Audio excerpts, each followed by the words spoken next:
Nella giornata di ieri si è tenuto presso la Caritas diocesana un evento formativo organizzato dalla Prefettura di Agrigento d'intesa con l'organizzazione non governativa Save the Children e con la collaborazione di UNICEF sul tema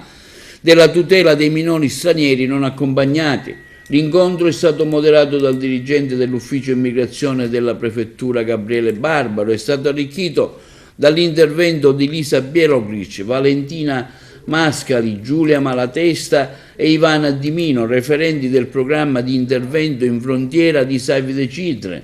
L'evento è stato dedicato ai servizi sociali dei comuni dell'Agrigentino, dove sono presenti comunità per minori, alle comunità che ospitano minori stranieri, ai centri di accoglienza prefettizi, alle Croce Rosse italiani locali, nella quale, di ente gestore dell'hotspot di Porto Empedocle, è servito a esaminare i temi della protezione dei minori migranti in condizioni di emergenza e di vulnerabilità, la fenomenologia del flusso migratorio, i principi normativi fondamentali e i principi istituti giuridici, l'approccio e la comunicazione child friend a misura di minore. Gli argomenti trattati hanno suscitato un grande interesse e un intenso dibattito tra gli operatori del settore che hanno posto numerose domande su casi concreti, dando modo ai relatori di suggerire consigli pratici in ordine alla risoluzione delle problematiche discusse. L'incontro odierno si quadra nell'ambito dell'attività formativa